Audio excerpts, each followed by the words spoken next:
Hij had ooit een geweldige band, Cocteau Twins, groot over de hele wereld. Is daarna de muziekbusiness ingegaan met een geweldig indie-label, Bella Union. Het is Simon Raymonde. Welkom hier in de studio. Thank you for having me, Jasper. Welcome at this Eurosonic Festival, because you've been here loads of times, right? No, I have never been here before. And I've been talking about this the last few days with my friends, because everyone comes up and says, how many times have you been? Yeah, because like, you're running this label for like 30 years now. It's our 30th anniversary next year. Yeah. And I feel ashamed, embarrassed that this is my first time to Eurosonic. And I can't really tell you why. I think I just had it in my head that it wasn't something that would be for me, because I like to go under the radar and just go to festivals and see bands that nobody else is watching. And that's how I kind of do what I do. And I figured this, because it's maybe more focused on business and industry things, I thought that's probably not for me. But since I've been here Wednesday, what is it today, Friday? I'm like, I don't want to go home. I'm like, let's stay for another few days. You can stay here, because Groningen is a familiar city for you. Because with Cocteau Twins, you played in the Vera like 40 years ago-ish? Something like that. Back in the early 80s, probably 3 or 4 times.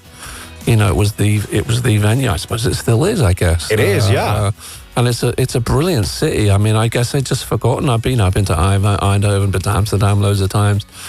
But I just haven't been back to Groningen for some reason. And I'm going to make sure I come every year now. Yeah, for sure. But it must be great to work with loads of new artists as well, because we played Personal Trainer. Mm-hmm. They are on your label now. Mm-hmm. Yes, they are. How did you find out about Personal Trainer? Through a couple of emails somebody sent me and said you should check these guys out. One of my booking agent friends had seen them and said he thought I would like them. Yeah. And I was at South by Southwest probably like 3 years ago now, and they were going to be there. So me and my wife went to their first show on the first day, because we usually go for the whole week. Sometimes get there a bit earlier than most people. Yeah. And I went to see Personal Trainer play, and I think there was about 6 people in the audience. It was outside like a barbecue. And it was one of the best gigs I've seen. It was so amazing, and the band just blew me away.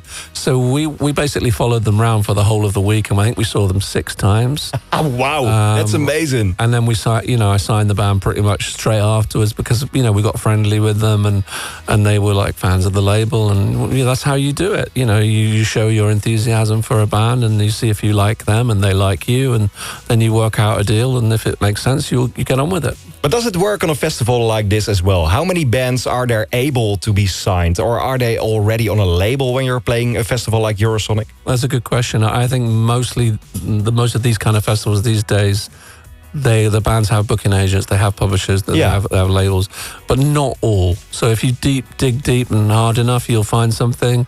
I mean, for me, the reason I'm here is because I think never has it been more difficult for young bands to get out there into the market and experience Europe in the same.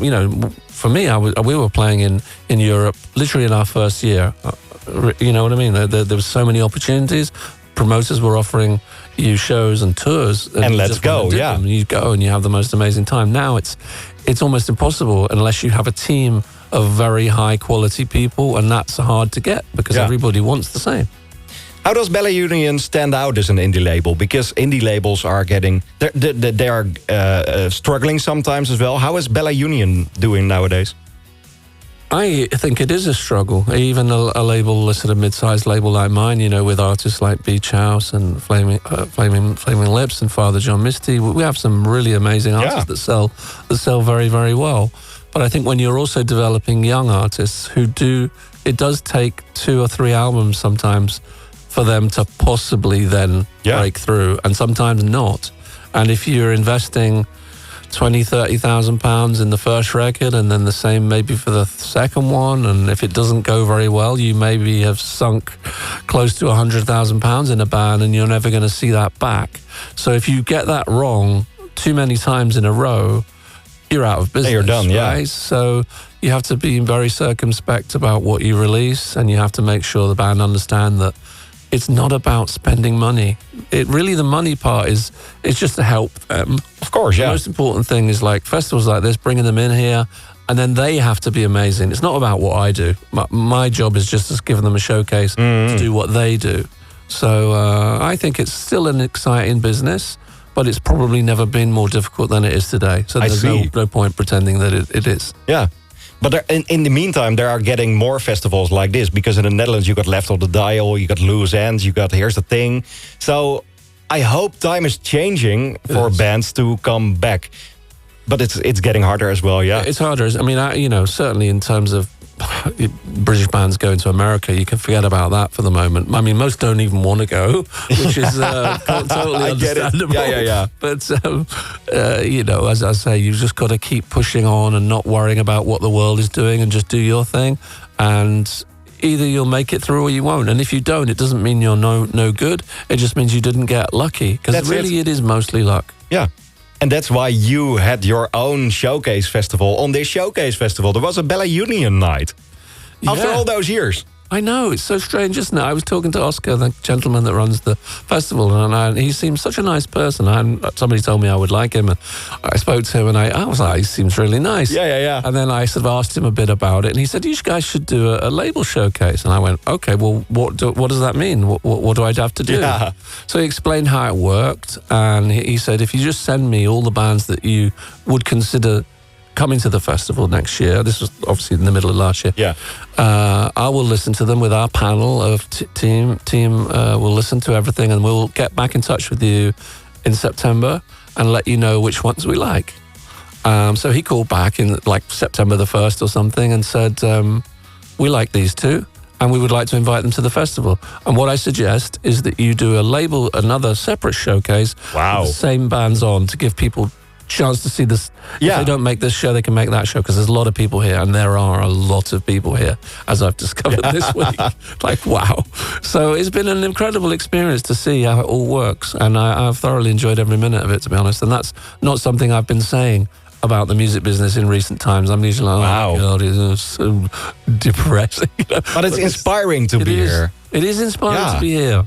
Meeting my team of people that work for us in all these different territories.